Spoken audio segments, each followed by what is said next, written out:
So welcome to the part 3 video. So this video we were actually deriving the bending equation. What we have derived till now is sigma by y is equal to E by R. Okay, this relation we have already derived. Now this relation tells me how the strain or stress is varying with respect to the location of point from the neutral axis of the beam. Okay. Now those who have not seen the previous video, kindly see the previous video so that you will get the continuity. Now what we are seeing when beam is bending, a small portion of the beam is being analyzed. In the small portion, we are observing that there is a small portion, a small strip in the beam which is passing through the neutral axis where there is no strain. Okay, whichever portion, if the moment is sagging, the beam is sagging, then all the portions below the neutral axis will have tensile strain. All the portion above the neutral axis is having compressive strain. Okay, so strain distribution of the beam looks like this. So neutral axis there is no strain.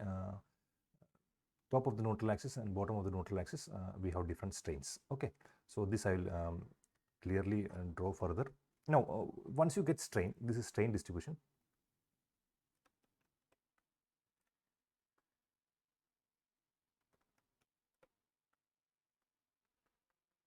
Strain distribution.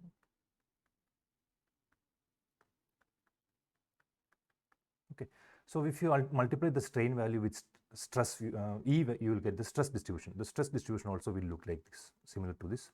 Okay, because by Hooke's law,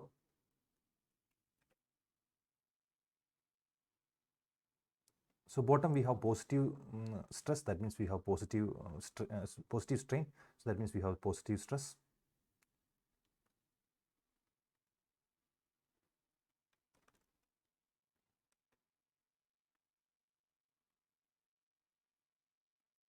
Top we have compressive strain, so we have compressive stress. Okay, now this stress you have to remember it is acting on a section, cross section. So some random cross section, we have already drawn a cross section here. I've drawn a cross section like this. So same cross section I will take. This is a cross section I'm just drawing here.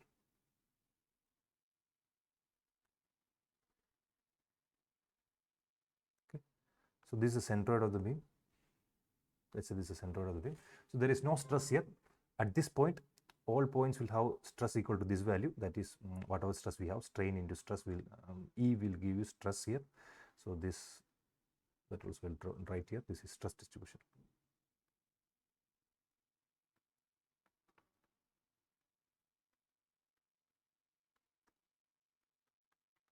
Stress distribution. Okay. So if you observe, if you take a small strip here, if you take a small strip here,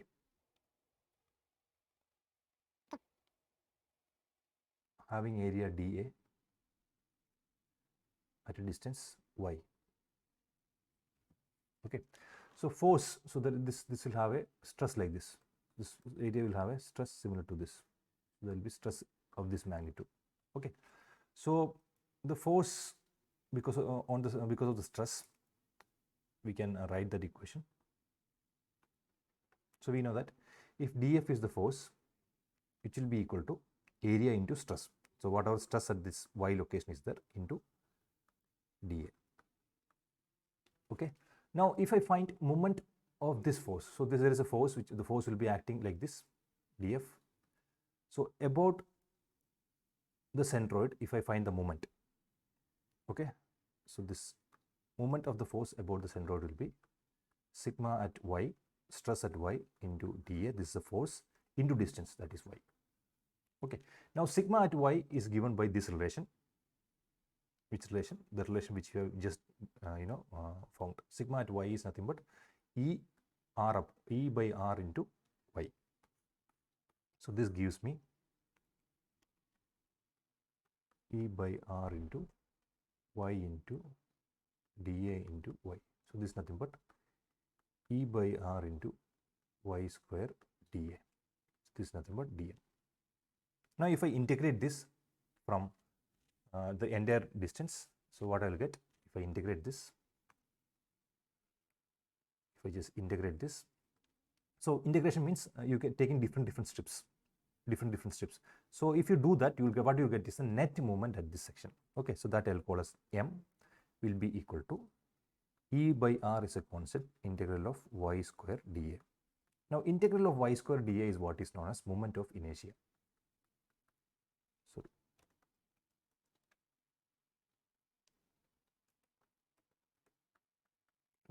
as integral of y square dA is moment of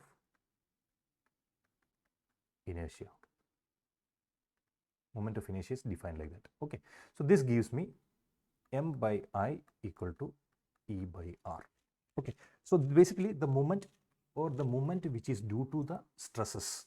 Okay, so this moment is also known as resultant moment because it is coming from the stresses. Okay, so moment at this point, this is the internal moment. Because of the stresses, a force is generated. Because of the forces, a moment is generated. So this moment is nothing but the internal moment. So internal moment divided by I equal to E by R. So this internal moment is what you are drawing, always drawing in the bending moment diagram. Whenever you are drawing a bending moment diagram, basically what you are doing is you are trying to find what is the moment at that section. So that is the internal moment at that section. Okay. Now, if you combine these two, what we will get is the bending equation. So combining these two gives me M by I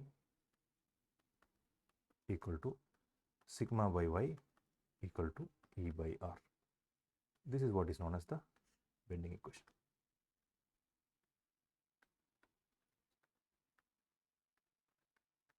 So in this, remember, M is the bending moment at section,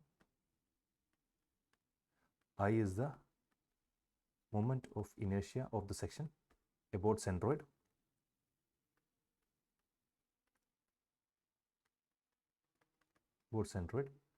sigma is the stress at y distance from neutral axis, E is nothing but Young's modulus,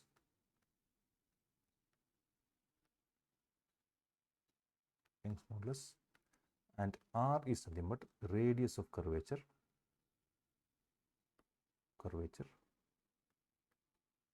at that section. Also remember, always radius of curvature can change from section to section. E is always constant for a beam. Okay, I, if it's a symmetric beam or a prismatic beam, it will be always constant. M will differ, bending moment of the beam will differ from section to section. The moment will differ, stress will differ with respect to y. Now y is basically distance from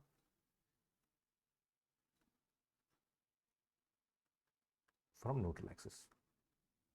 Okay, so this is how this is the bending equation. So this bending equation can be remembered using a mnemonic. So this is may I C U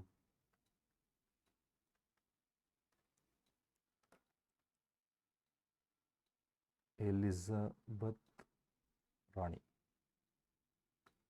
Okay, so this may I see you Elizabeth Rani, M I C sigma, S for sigma, U Elizabeth Rani. So you can use this to remember this bending equation. It's a very important bending equation. It's a very important equation. So this equation is bending with respect, is important with respect to GATE, with respect to Kerala PSCs, with respect to KTU. Everywhere it is very important. So please make sure that you study this. Derivation is especially important for your KTU exam. So that's it. I think we can close this. This derivation is over. I hope it is clear, understood what has happened and how to derive this. Okay. So it has taken some time since I was explaining. So, but when you actually answering this, you don't have to take this much time. We can do it very fast. Okay. So that's it. We will do another problem in the next video. Thank you.